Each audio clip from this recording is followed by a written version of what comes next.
A study published in 2014 has been receiving a bit of attention recently.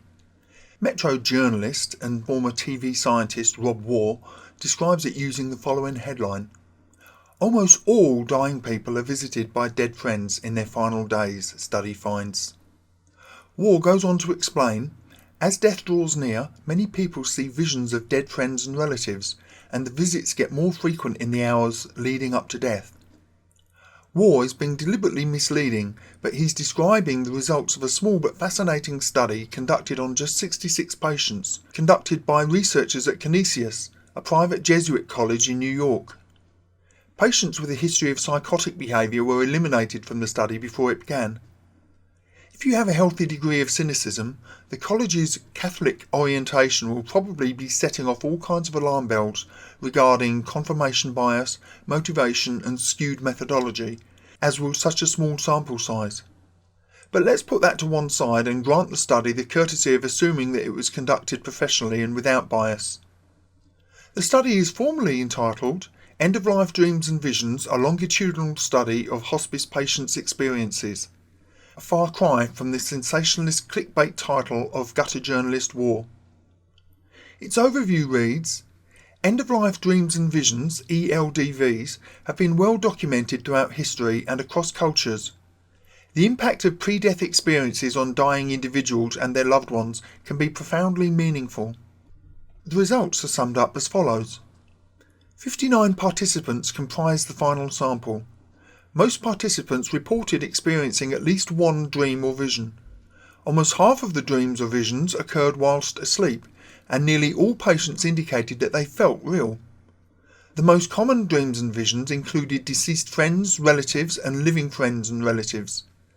Dreams and visions featuring the deceased, friends, relatives, and animals and pets, were significantly more comforting than those of the living and deceased combined, and other people and experiences. As participants approached death, comforting dreams and visions of the deceased became more prevalent. There are a number of things about this study that I found interesting, and it would have been valuable to find out more information. In the first instance, I find it entirely plausible that brains in bodies which are degenerating or malfunctioning to the point that they will soon cease to function at all should throw up all sorts of vivid thoughts not based upon the here and now. My first instinct is to dismiss the dreams entirely as being a perfectly natural part of human functioning, but upon reflection they actually assume considerable significance. If the dreams were simply of the normal array of subjects that we dream about, that would be one thing, and the study makes it clear that happy thoughts and visions of dead relatives is not the only subject of these dreams and hallucinations. However, the fact that the dreams mirror the waking hallucinations strongly suggests to me that the hallucinations are simply reflective of the unconscious thought processes in the subject's brains. Within Western culture there is a strong tendency towards belief in both an afterlife and the possibility of meeting people who are already deceased in that afterlife. So it was unsurprising that 60.3% of the patients surveyed reported that they saw people who were already deceased and that they found these dreams and visions comforting. It would have been interesting to have contrasted this with the ELDVs of cultures who had no belief or desire to see deceased friends and relatives. However, it is even more interesting to note that when the subjects witnessed deceased people in the company of those that were still living, this provided less comfort. I would suggest that this is because the presence of living people caused ripples in the fictions which the subjects said felt real, creating cognitive dissonance. It is also significant that the average age of the participants was almost 75 years of age. Well over half were dying of cancer, and nearly 40% were in pain. These factors all combined to decrease the reliability of their thought processes and increase the likelihood of waking visions. The thing I found interesting was not the unsurprising fact that seeing dead people gave comfort to 60.3% of patients, but that it caused distress to 18.8%. One can only surmise why that might be.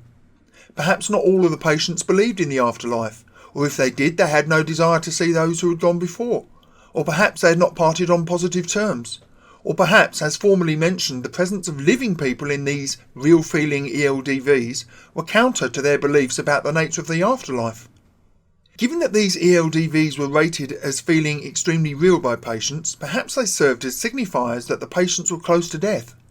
The average patient was less than 3 months from dying. Or perhaps, even with a lifelong belief in an afterlife, actually coming face to face with what they perceived as ghosts or spirits was unsettling in spite of their positive connotations. I'm reminded of a friend who once described to me LSD hallucinations. I was saying that the random nature of the trip sounded quite disturbing.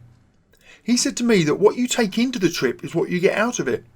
If you go in fearful or with negative feelings, then the drug amplifies and manifests those feelings. Whereas if you take a tablet with positive feelings, the trips can produce a very enjoyable experience. Christians are fond of telling us that all soldiers cry out to God in the trenches. But this study reveals that perhaps not all theists have as much faith in the afterlife as they had professed.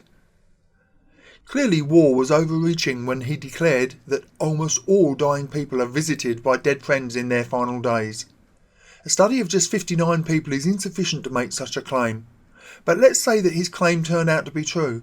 Suppose that all of the people who die over a sufficiently protracted period to experience ELDVs, and who remain coherent enough to articulate them to others, did experience them.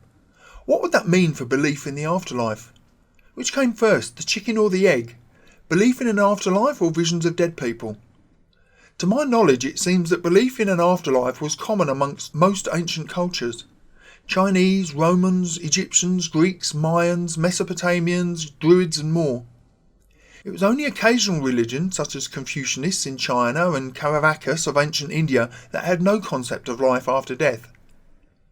One can well imagine, as people gathered around the nearly deceased in his or her final moments of life, the dying person starts to speak of seeing, maybe even talking to those who have gone before. The dying person has a demeanour of calm tranquillity as their malfunctioning brain dredges up comforting relationships from their past that feel as real as the waking world. How would these ancient people, with no concept of brain damage and little or no understanding of mental illness or hallucinations, comprehend such talk? With scientific dispassion or with wonderment and superstition? I can imagine, regardless of which came first, the visions or the belief in an afterlife, that such visions would be comforting and provide a source of optimism, not only to the subject but to all who witnessed or heard about it.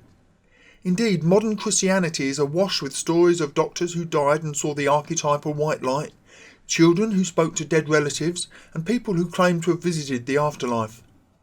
It's interesting to note that a number of cultures see the first stage of the afterlife, even for good people, as being a long series of dangerous and arduous trials to be survived, as the deceased earns his or her right to exist in heaven or on higher levels.